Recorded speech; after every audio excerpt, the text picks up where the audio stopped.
La nube. Les decía, soy Leonardo Albajari, soy periodista, investigador, guía del Museo del Holocausto de Buenos Aires. Yo desde el año 2017 que comencé particularmente una investigación con el estudio de situaciones del fútbol durante el Holocausto y durante la Shoah, durante el nazismo, por supuesto también, como dos etapas por separado, para intentar entender cómo podemos conocer esa parte de la historia muy particular, ¿sí? Estamos en tiempo de conmemoración de Yom HaShoah y de alguna forma lo que intentamos con la invitación de Amigos por Israel es contar esta parte de la historia, que parece por momentos hasta surrealista, por momentos inverosímil, pero que de alguna forma yo con lo que les voy a mostrar les va a dar la pauta que lo que pasó en la Shoah con el deporte y particularmente con el fútbol es lo mismo que pudo haber pasado con las artes, la cultura, la política, las profesiones. ¿Sí? Una persecución constante también a deportistas y a futbolistas que ya eran populares en aquel momento y que el nazismo vio obviamente como objetivos. Y el fútbol europeo particularmente y el alemán vieron realmente sufrir muchísimo estas situaciones. Voy a volver a mutearlos a todos para así comenzar la presentación. Simón está con problemas de internet, así que estoy yo solo organizando, posiblemente tengan que también admitir a la gente que se va sumando. Así que bueno, bienvenidos a la experiencia de No Fue un Juego y ya vamos a comenzar con la propia presentación. Denme un segundo que comenzamos.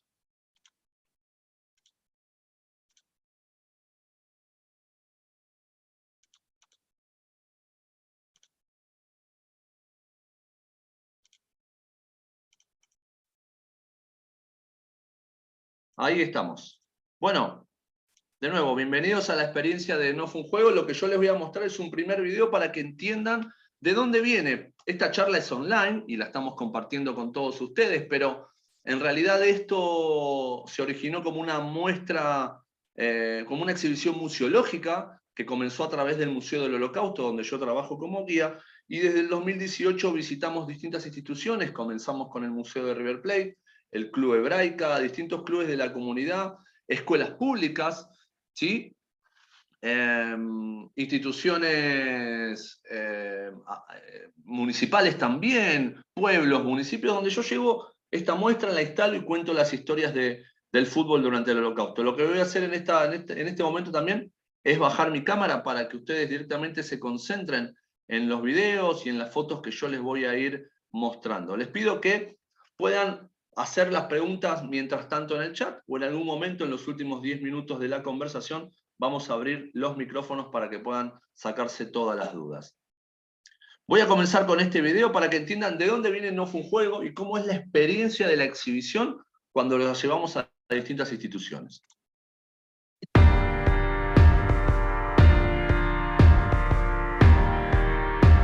Nosotros lo que planteamos con No Fue un Juego es poder charlar con distintos colegios de la comunidad que se acercaron para hablar de fútbol, pero no solamente de fútbol, poder meternos en las temáticas del nazismo, de la Shoah, y no solamente hablar de historia, hablar del presente también, porque estas 11 historias lo que permiten es hablar de lo que pasó hace 80 años, pero poder relacionarlo con el presente, con las problemáticas en el deporte que tenemos en Argentina, y con el racismo, con la discriminación. La juventud se va renovando porque los chicos se van alejando de alguna forma de los hechos históricos, no están a veces muy conectados con la foto, con lo vivencial, y lo que nos pareció a la hora de desarrollar este proyecto era que el fútbol, como parte del acervo cultural argentino, nos iba a dar un empujoncito más para que los chicos se interesen.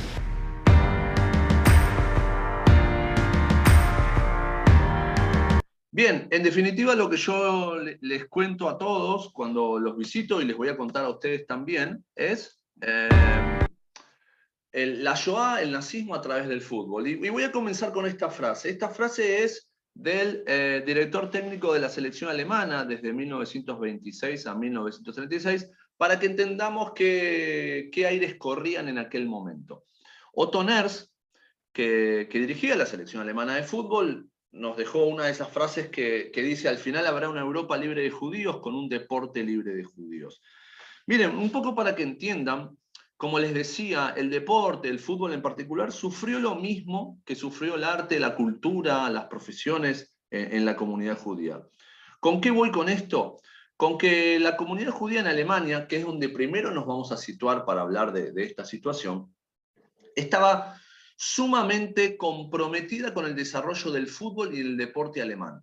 No necesariamente en los clubes judíos, y esto es lo primero que quiero aclarar. De lo que vamos a hablar ahora es de lo que fue pasando en los distintos clubes de fútbol alemanes tradicionales, que no necesariamente eran comunitarios, ¿sí? Porque los judíos estaban totalmente asimilados a la sociedad alemana. Estamos hablando de 500.000 más o menos judíos hasta el año 33, en una población aproximada de 60 millones en Alemania. Y de verdad, para que lo entendamos, los judíos no necesitaban de ir necesariamente a clubes comunitarios para expresarse en el deporte. Con ser parte de los clubes que por ahí hoy conocemos, por ahí haya gente más fanática del fútbol que otros, pero yo los voy a ir acercando a estos nombres. El Bayern Múnich, el Borussia Dortmund, clubes grandes de Europa, tuvieron entre sus fundadores a gente de la comunidad judía, jugadores, directores técnicos. Entonces, de lo que vamos a hablar hoy particularmente también es de eso, de cómo los judíos estaban totalmente siendo parte de este desarrollo futbolístico y fueron parte fundamental. Los libros de historia de la época cuentan que gracias a la burguesía judía comerciante fueron que muchos clubes fueron naciendo apoyados por ellos, ¿sí? De alguna forma, en resumen, la comunidad judía fue uno de los puntales que popularizó el fútbol en Alemania. Porque en Alemania, como en Argentina, el fútbol era para los ricos. ¿Sí? A fines del siglo XIX, el fútbol en Argentina era para los ricos, para las familias inglesas. Bueno, en Alemania pasaba algo parecido. Y fue parte la burguesía judía la que promulgó y desarrolló el deporte, obviamente hasta el año 33. ¿Por qué? Porque en el año 33 se va a dar algo muy particular que es propio del fútbol. Lo que yo particularmente llamo las leyes de Nuremberg del fútbol. 14 clubes del sur de Alemania se van a unir un día domingo, el 9 de abril del año 33. Miren, justo cumplimos un doloroso aniversario de eso hace poco. Se van a juntar estos 14 clubes y van a decidir por motus propio que a partir de ese día ningún judío podía pisar sus instalaciones. De nuevo, ya sea hincha, socio, director técnico, jugador. Y ese detalle de motus propio es importante porque entender esta parte de la historia nos cuenta que las primeras decisiones antisemitas en los clubes de fútbol durante el nazismo, piensen que el nazismo comienza en Alemania el 30 de enero del 33 y estamos en abril, solamente habían pasado 2 meses. Las decisiones van desde las bases, es decir, son los propios clubes, sin esperar decisiones gubernamentales, las que toman justamente, y valga la redundancia, la decisión de expulsar a los judíos de sus instituciones. De nuevo, instituciones, vamos a decirle así, que no eran religiosas, que eran totalmente laicas, instituciones deportivas que, de hecho, habían sido fundadas, entre otros, muchos de estos clubes, por propias personas de la comunidad judía alemana. Miren qué detalle tan particular. Por ejemplo, uno de los clubes que firma esta declaración de Stuttgart. Stuttgart es porque fue la ciudad donde se juntaron estos 14 clubes. Se llamaba el Kickers de Stuttgart. Y fíjense el escudo que yo les traje como modelo. El escudo tiene una K y tiene 3 estrellas, que posiblemente uno la pueda relacionar con el Magen David. A ver, los historiadores de hoy actualmente dicen que posiblemente tenga que ver con el origen del club. Un club que después, el 9 de abril, expulsa a toda su comunidad judía adentro. Pero no fue solamente este club, el Kickers, el Bayern de Múnich, el gran campeón de la época actual y en aquel momento, tenía como presidentes también a a un judío que también fue expulsado y lo voy a contar luego. ¿Saben qué es lo interesante de todo esto? Que toda esta historia que yo les estoy contando y que les traigo hoy y que hace 4 años que vengo desarrollando en instituciones, son historias nuevas. Son cosas que han salido de la luz, ¿saben desde cuándo? Desde el año 2005, desde el año 2006, no antes. ¿Por qué? En aquel año, en el 2006, se venía el Mundial de Alemania y de repente los propios hinchas de fútbol en Alemania empiezan a darse cuenta que nadie les había contado qué había sido de la historia de estos clubes hasta el año 33. Porque una vez llegado el nazismo, todos estos nombres y apellidos de ilustres jugadores o técnicos o presidentes de los clubes habían sido borrados de la faz de la tierra. Entonces son los propios clubes e historiadores que dicen, che, esperemos a investigar, metámonos en la investigación y en la historia de qué pasó con nuestros clubes hasta el año 33 y durante el nazismo también. Entonces, todas estas historias que yo les voy a contar ahora no tienen más de 15, 16 años a la luz. Por eso todo el tiempo salen cosas nuevas y yo las estoy rescatando hoy para todos ustedes. Para que entendamos más o menos, disculpen que a veces la barra del Zoom tapa el texto, hasta el año 33 se calculaba que había unos 150 clubes judíos en Alemania. Hoy aproximadamente hay 40 con muy pocos socios. En Alemania entiendo más o menos que no hay más de 25.000, 30.000 judíos y los clubes se sostienen como pueden, no tienen la potencia de aquel momento. Hasta el nazismo, el Bar Kochba de Berlín era el club que uno podría denominar tal vez el más grande de Alemania. Sobre todo por la cantidad de socios. Pero miren qué particular. Yo les dije que en 1933 los judíos fueron prohibidos de practicar deporte y particularmente fútbol en los clubes tradicional alemanes. Bueno, pero sí se les permite, porque el nazismo tenía esas cosas, sí se les permite seguir practicando deportes y fútbol en los clubes judíos por excelencia. Entonces, ¿qué va a pasar? A partir de 1933, los clubes judíos empiezan a ver incrementado muchísima la cantidad de deportistas en sus instituciones. Pero por demás, digamos, vamos a decirlo claro y preciso, los clubes judíos se empiezan a ver abarrotados de gente a la que no estaban acostumbradas. ¿Por qué? Porque ya los judíos, al no poder practicar deportes en otros clubes, lo hacían solamente en los clubes judíos. Fíjense la estadística. 1934 ya son 17.000 miembros y 1936 ya llega a 50.000 miembros en clubes judíos. Explota. La verdad que los clubes se ven realmente diezmados porque no podían proveer de deportes a todos, pero bueno, de alguna forma pasaron a ser también un centro de desarrollo social para la comunidad judía. Una vez ascendido el nazismo, la gente de la comunidad solamente tenía la oportunidad de desarrollar todo tipo de tareas, entre otras cosas en los clubes deportivos. Tareas sociales como fiestas, casamientos, mismos eventos religiosos, porque realmente hacerlo en otros espacios ya estaba directamente vedado. Las sinagogas y los clubes hasta el último momento fueron de los pocos lugares que fueron espacios de libertad para la comunidad. Pero claro, todo esto va a culminar en 1938, en la Kristallnacht, entre el 9 y 10 de noviembre de 1938, donde ahí sí la prohibición es total y ya los judíos no pudieron practicar deporte y estos clubes fueron totalmente cerrados. ¿Qué historias nos trae esta declaración de Stuttgart, esta expulsión de judíos de los clubes? Bueno, entre otras la de Julius Hirsch, a quien yo particularmente llamo el ídolo perdido. ¿Por qué? Julius Hirsch, a quien ven en la foto pateando una pelota con una camiseta blanca, fue el primer judío en vestir la camiseta de la selección alemana. Pero no solamente eso, que hasta ahí es una anécdota futbolera interesante, sino que también Julius, como la mayoría de los judíos hombres alemanes de aquel momento, en la Primera Guerra Mundial se alistaron en el ejército alemán y combatieron a tal punto que Julius Hirsch había sido conmemorado, honrado con la Cruz de Hierro por su valerosa tarea en la Primera Guerra entre el 14 y el 18. Bueno, fíjense que Julius, siendo un jugador destacado de la selección alemana, y siendo condecorado en el ejército alemán. Igualmente en el año 33 es expulsado del club al que él participaba, ya con bastantes más años. Él era técnico de juveniles, técnico de los chicos. No encuentra trabajo, tiene que ir a buscar el sustento a otros países, Holanda, Francia, hasta que en el año 43, en un momento que vuelve a Alemania para tratar de recuperar a su familia, es capturado y llevado a Auschwitz, asesinado poco tiempo después.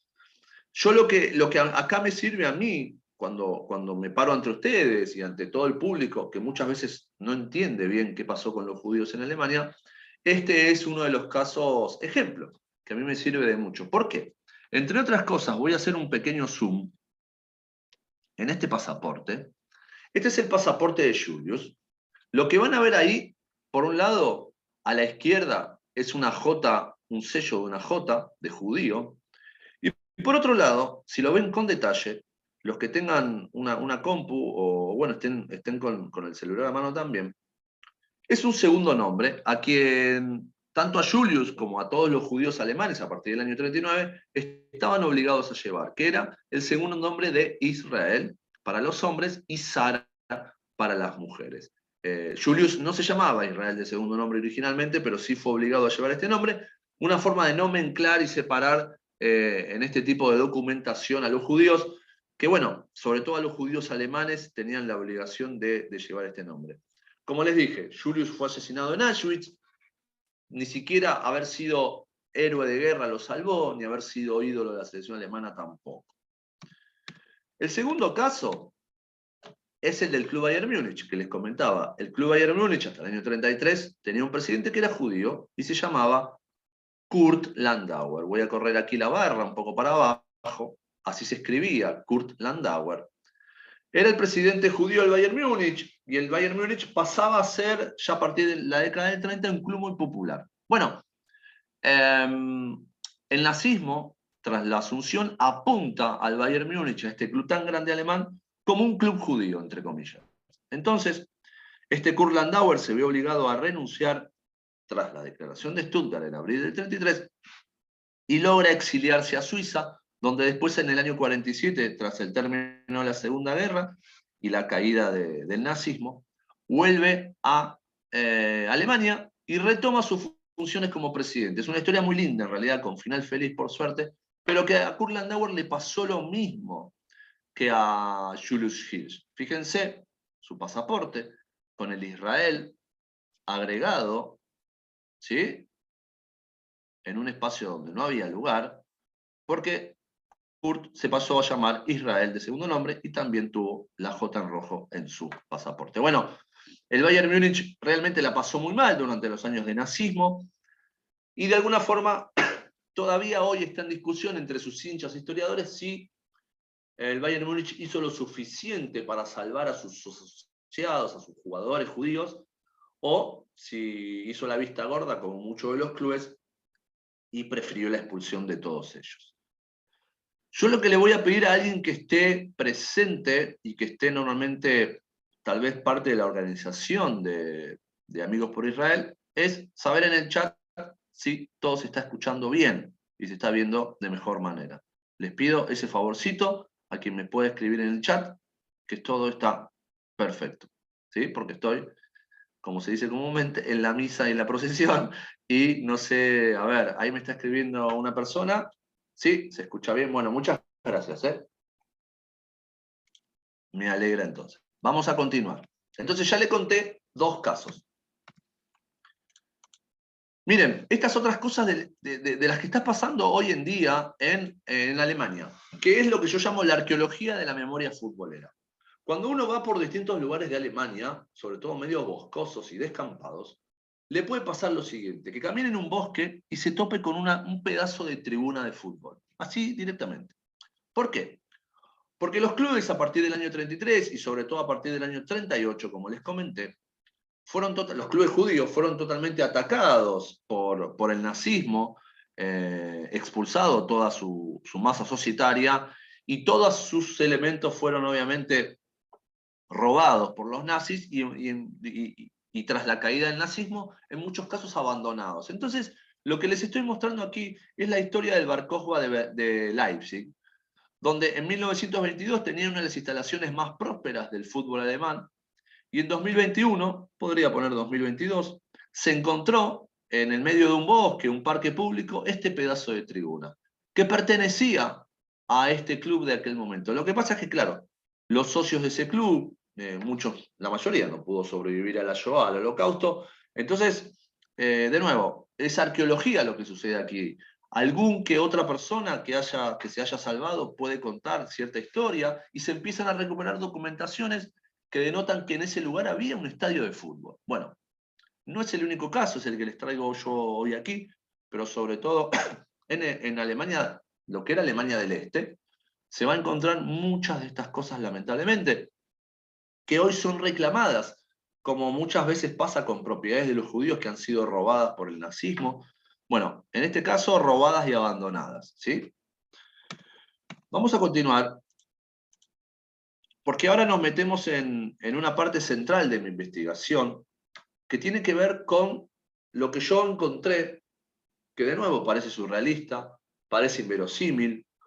Muchos de ustedes sentirán que estoy banalizando la temática, y son discusiones que he tenido desde que comencé con esta investigación, porque yo me aboqué a algo de lo que no había hablado nadie, que era sobre aquellos rumores que yo había escuchado y leído de sobrevivientes, que en los campos de exterminio y concentración se jugaron partidos de fútbol.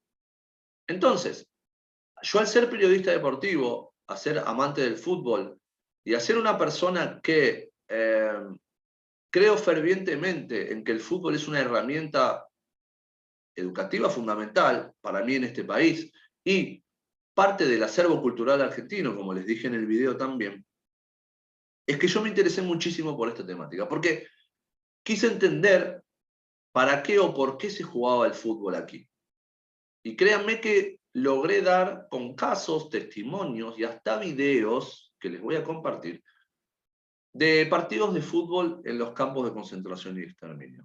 Y les voy a contar 4 teorías que yo encontré que responden a ese para qué se jugaba el fútbol. Pónganse a pensar igual ustedes en sus casas, si quieren ir agregando en el chat las primeras respuestas de para qué se jugaba el fútbol. Yo aquí les traje 2 fotos, tomadas por el nazismo en distintos campos, uno es en Polonia y otro es en Holanda o hoy Países Bajos, donde se jugaba el fútbol, donde se usaban camisetas, pelotas, en algunos casos redes.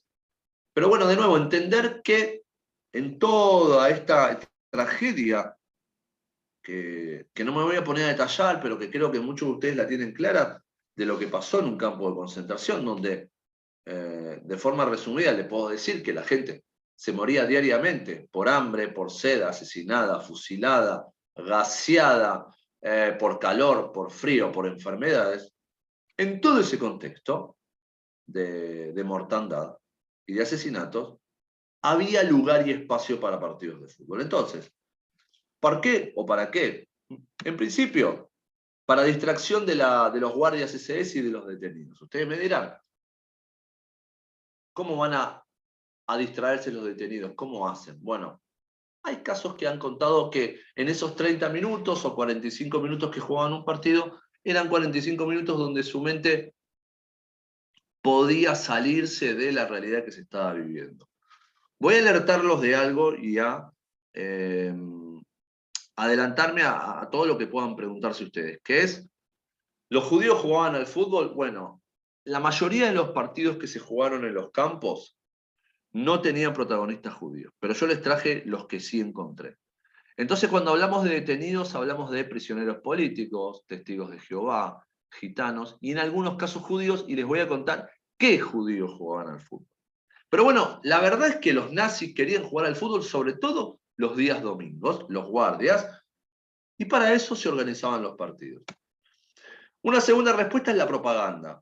¿Sí? Alguien tomó esta foto, yo les dije que fueron los nazis. Bueno, el nazismo lo que hizo fue tomar fotos, primero organizar los partidos, segundo tomar fotografías, tercero filmarlos, para mostrar hacia el afuera que las condiciones de las personas que estaban allí dentro no eran tan malas como ciertas críticas que hacían llegar.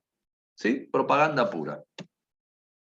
La tercera y más increíble de todas es la teoría de la supervivencia. Es decir, jugar para sobrevivir. ¿En qué sentido? Bueno, en ese estado de mortandad, de hambre, sobre todo, que pasaban los prisioneros, hubo algunos que gracias a jugar muy bien al fútbol y a ser de alguna forma identificados como buenos jugadores por los nazis, se les daba un poco más de alimento o se les daba un trabajo menos duro que no los llevara a la muerte, porque los nazis decían, bueno, si estos 3 o 4 personas juegan bien al fútbol y son buenos rivales para nosotros los domingos, los vamos a tener como apartados del todo el resto. Y hubo gente, y hubo casos de personas que sobrevivieron hasta 4 años en un campo de concentración por ser jugadores de fútbol.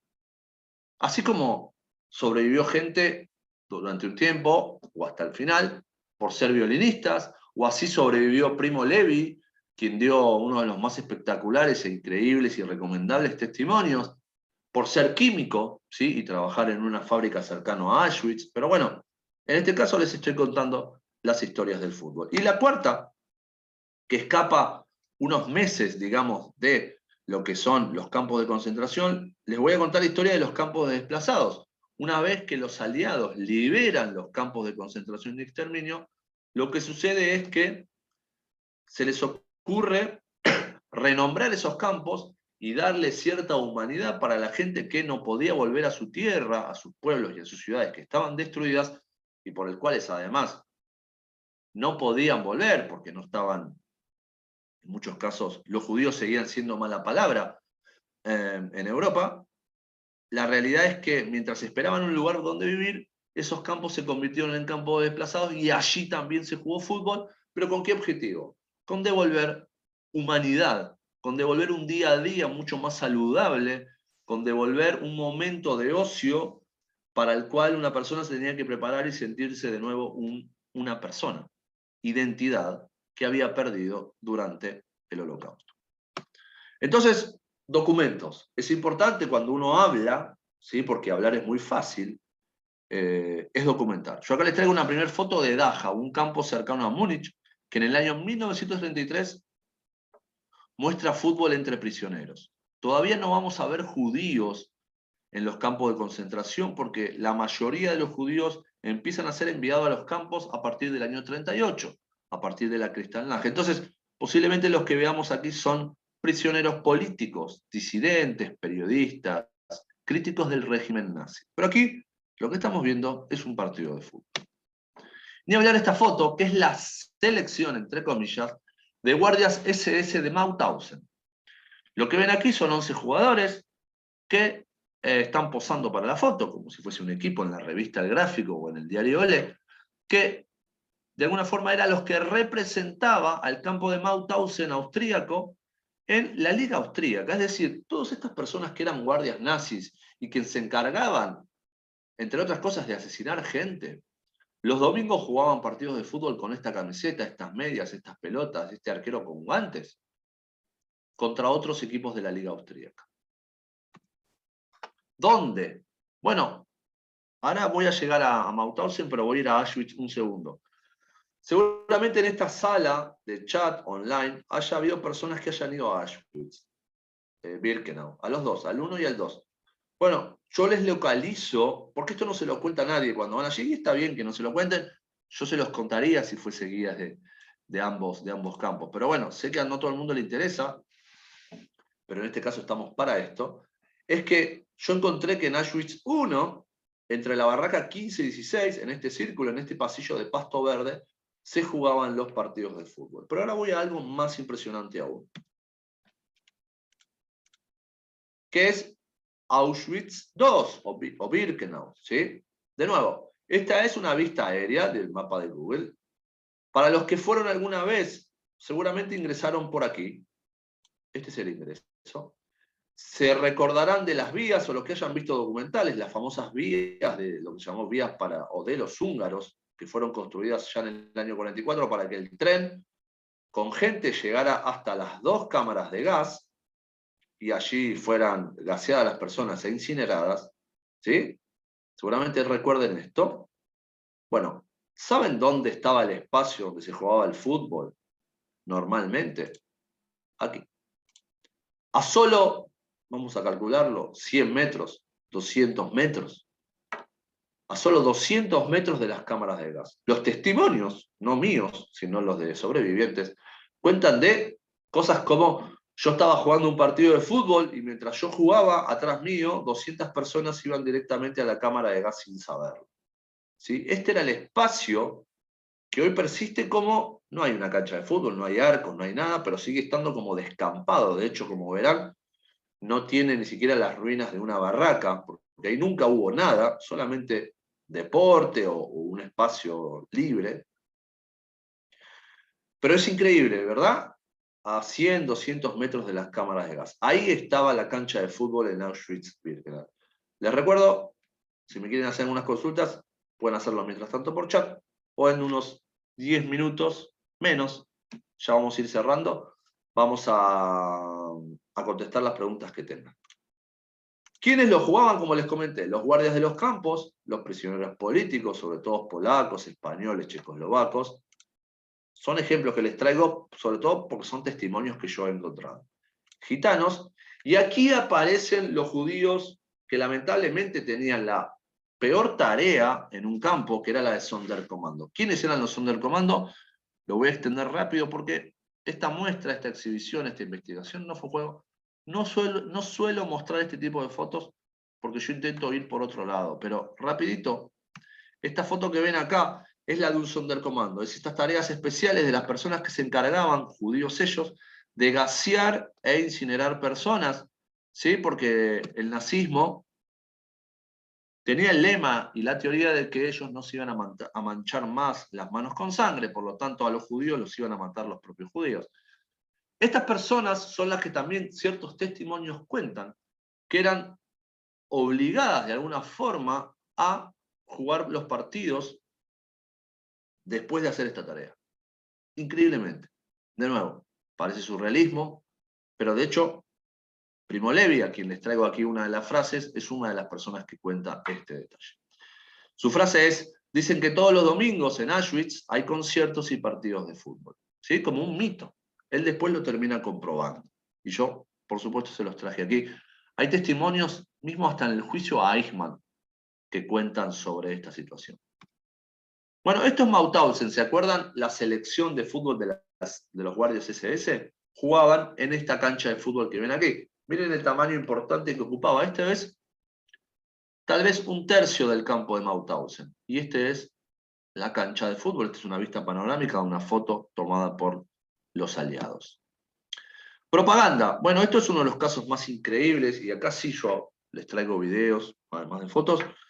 El primero es el caso de Terezín. Terezín fue un gueto campo cercano a Praga, donde se organizaron partidos de fútbol, se organizó una liga de fútbol, que se llamó la Liga Terezín, partidos de 7 contra 7, fíjense las condiciones en las que se jugaba, mucho mejor, ¿no? Un campo de concentración que tenía mejores condiciones que otros, porque justamente se utilizaba como propaganda, es decir, organizar partidos de fútbol para filmar, tomar fotos y mostrar hacia el afuera que nada tan malo estaba pasando. La película que yo les voy a mostrar, el fragmento, nunca llegó a mostrarse.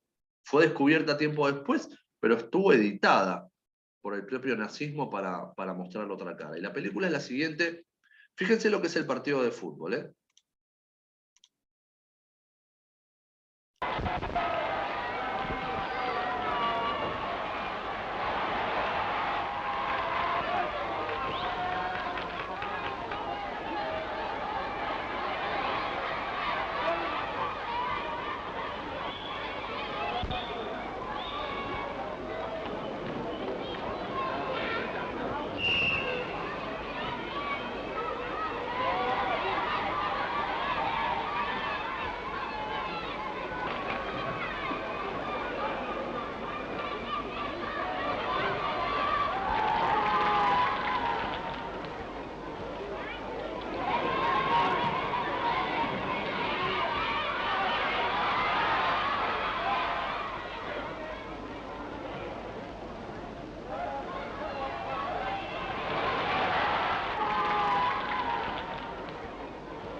Bien, hasta acá solamente les quería mostrar este detalle, porque como ustedes habrán visto, fíjense que no hay nadie sin pelo, están todos más o menos bien vestidos, bien alimentados. ¿Por qué? Porque la propaganda tenía que mostrar eso.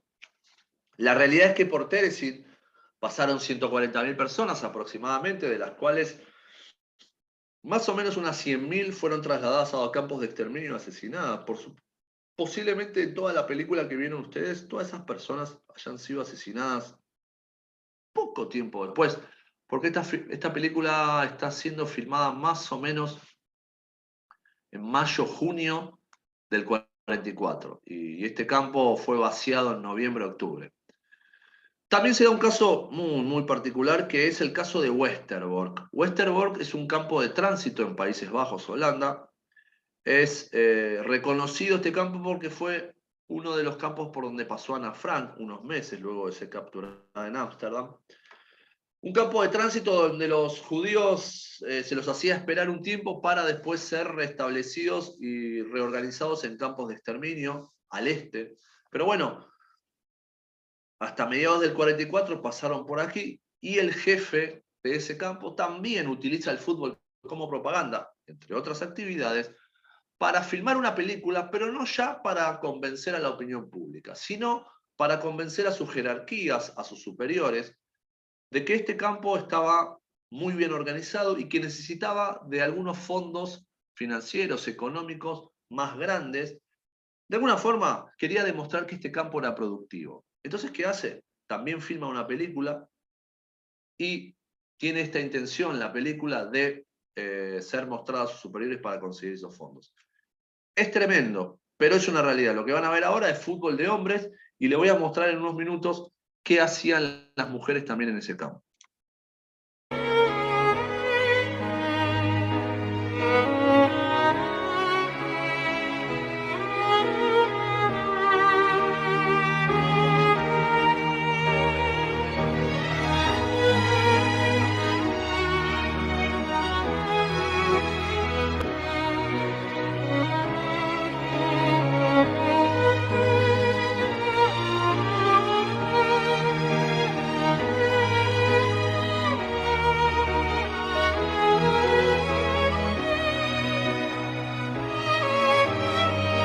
Voy a adelantar para mostrarles esta parte, que es la gente mirando el partido.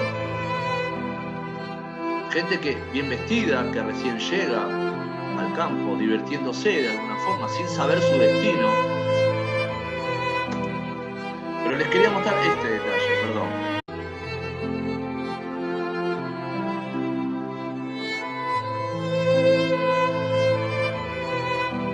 Bueno, vamos de nuevo por acá. Es un segundo.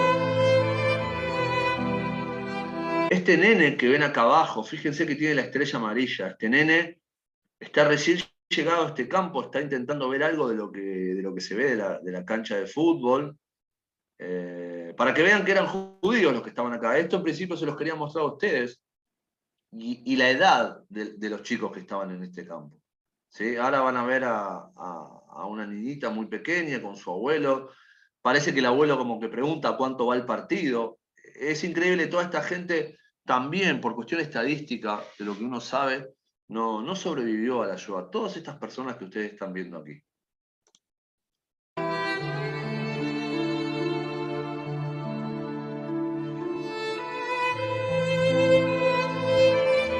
Todos estos rostros son parte testigo también de esta película y, de alguna forma, protagonistas involuntarios. Y miren lo que hacían las mujeres mientras tanto.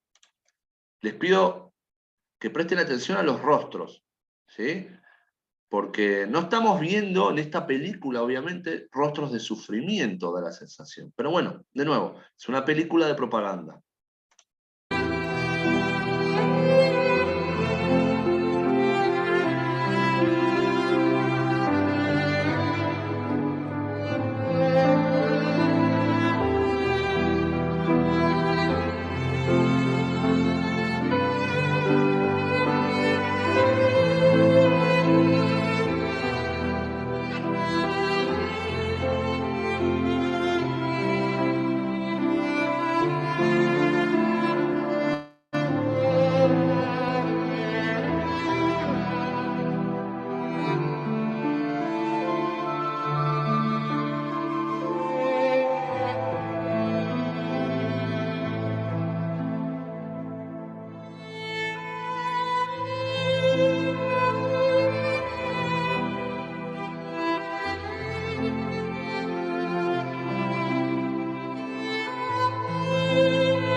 Por supuesto que estas mujeres y estos hombres que vimos antes,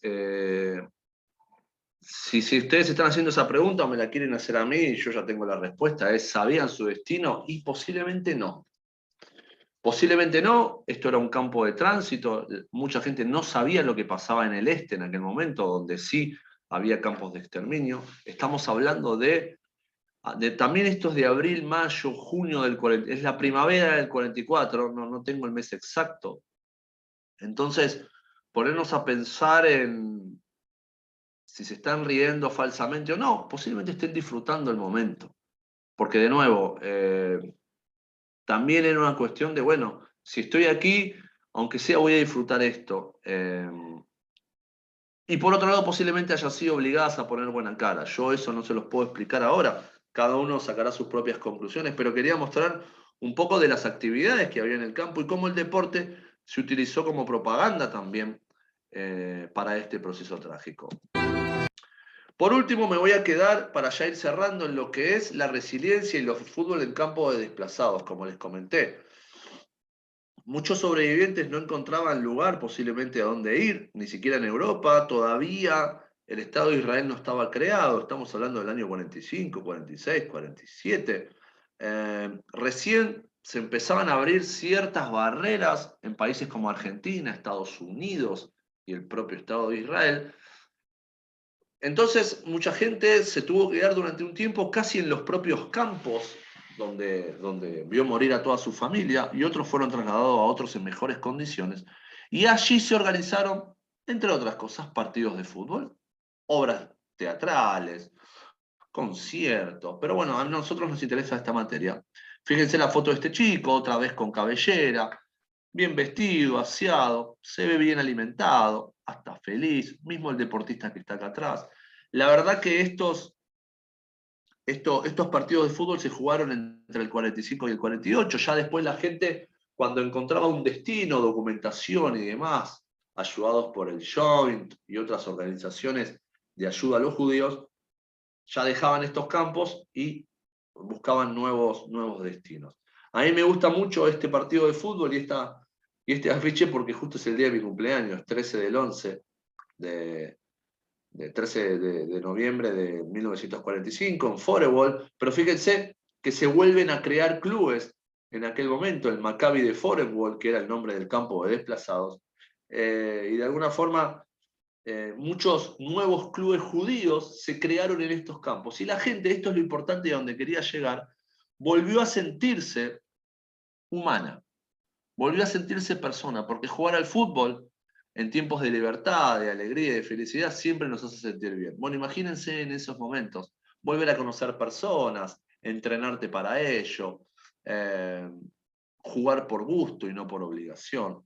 Esta es otra de las fotos que les traigo, que con orgullo mostraban muchos de los ex prisioneros y ahora desplazados en Bergen-Belsen en 1945 también. Innumerables cantidad de equipos y de partidos se jugaron en esos años, ¿sí? Se armaron ligas, pero bueno, eran, como yo digo siempre, ligas de fútbol para la vida, no para la muerte. Así que de alguna forma me quería yo despedir con esto para volver con ustedes y a quienes tengan preguntas poder cerrar esta charla de esta forma, agradeciéndoles el tiempo, el respeto, el interés. Y jugaban en Shabbat, me pregunta Vivi. No sé, a ver, no sé en Shabbat de qué periodo me estás preguntando, Vivi, pero entiendo que si estaban obligados en Shabbat jugaban y en los campos desplazados. Puede ser que no. Según, vamos a decirlo así, respetuosamente, el nivel de religiosidad de cada uno de las personas. Puede ser que sí, como que no tengo ese dato particularmente, Vivi, pero gracias por tu pregunta. Lo que sí, algo que me hiciste acordar, por ejemplo, hay equipos muy importantes de Europa, el que sabe de fútbol, le voy a nombrar un gran equipo holandés, que es el Ajax de Holanda, de donde salió Johan Cruyff, entre otros, que se contaba que no jugaba los sábados, porque como tenía tantos hinchas judíos y dirigentes judíos, ellos los sábados preferían no jugar porque no iban a tener la cantidad de gente que les hubiese gustado. De hecho, el estadio del Ajax estaba ubicado en el centro del barrio judío de Ámsterdam, en el primer estadio. Ah, donde estaba mi cumple. Ah, perfecto. Gracias por el dato, no me había dado cuenta. No me había dado cuenta, gracias, Vivi. Bueno, gracias por la...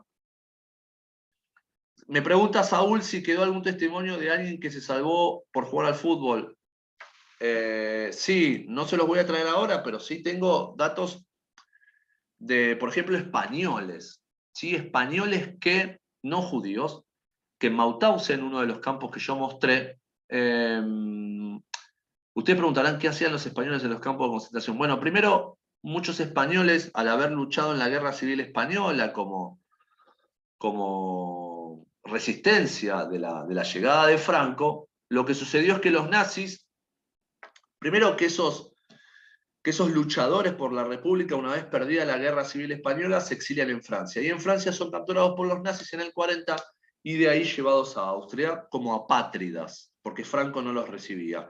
Bueno, esos españoles, muchos de ellos jugaban muy bien al fútbol, y hay casos de españoles que han sobrevivido 4 años gracias a la práctica del fútbol. Y por ser, de alguna forma, ¿sí? Dejados de lado para las tareas más duras dentro del campo.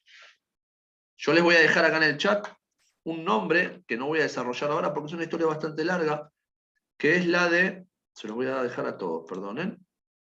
Lo pueden buscar en YouTube, Saturnino Navazo, la historia del español, que no solamente se salvó él, sino que salvó a judíos, a quien encontraba, con alimentación y con ciertas cosas en el propio campo, pero él siendo futbolista sacaba ventaja con eso. Es difícil jugarlo, pero es súper entendible que las personas sacaban ventaja con lo que podían para sobrevivir, en este caso con el fútbol. ¿Alguna otra pregunta?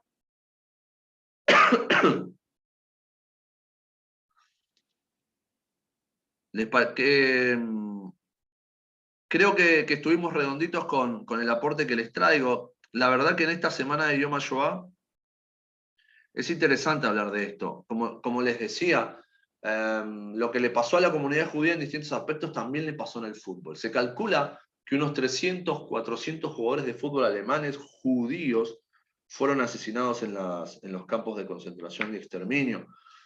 Y el fútbol europeo cambió para siempre. ¿Por qué? Porque la comunidad judía, no solamente en Alemania, sino en muchos países de Europa, había desarrollado muchísimo el fútbol. Y esa base que había creado, tanto en la teoría como en la práctica, se perdió. Se perdió para siempre. Y de nuevo, es una historia muy nueva para contar, que tiene unos 15, 20 años. Y de a poco los clubes muy importantes de Europa, los que vemos en la televisión, no hay que irse tan lejos, los que vemos hoy compitiendo en Europa, muchos de ellos tienen mucha tradición judía en sus orígenes hasta el año 30. Y hasta el año 40 en muchos países de Europa del Este. ¿Sí? Les puedo nombrar clubes austríacos como la Coax de Viena, que tenía trascendencia europea muy importante, y posiblemente esto se los dejo a los que sean futboleros. Si ustedes me preguntan cuál era el club judío más importante de Europa hasta la llegada del nazismo, es el Coax de Viena, sin dudas, por resultados en campeonatos internacionales y demás. Así que bueno, Mari, gracias por tus saludos. Gracias a ustedes, llegamos a las 8 de la noche con esta organización un poco, bueno, por las inclemencias de la internet que nos ayudan igualmente a poder solucionarlo de esta forma. Les quiero contar que la muestra No Fue un Juego está disponible para quienes, si alguien representa alguna institución de Buenos Aires, del interior o de algún otro país, puedan contactarme, tal vez por intermedio de Saúl, el organizador, para que organicemos una visita y poder congregar a la gente, a estudiantes, a deportistas, a escuchar sobre nazismo y la Shoah, pero bueno, con esta exhibición que les mostré al principio. ¿Alguna vez el equipo judío le ganó a alemanes? Sí, por supuesto, tanto amistosos como campeonatos internacionales, Regina. Gracias a ustedes por sus palabras, así que les dejo esa inquietud de poder encontrarnos en el camino, para que sepan, por ahí alguno es socio de ACOAG, de la sede de Tigre. Nosotros el sábado vamos a estar en ACOAG con la exhibición, así que bienvenidos para que nos encontremos allí y poder compartir con ustedes más historias todavía. Así que bueno, Ahí Mari agrega que disculpen a Simón y que ya va a estar en contacto con ustedes para lo que son los programas de los próximos días, ¿sí? Porque esta charla la queríamos hacer porque hace más de 2 meses que la teníamos organizada y tenía que salir y en una semana tan especial. Así que muchísimas gracias a todos. Voy a detener la grabación para que ya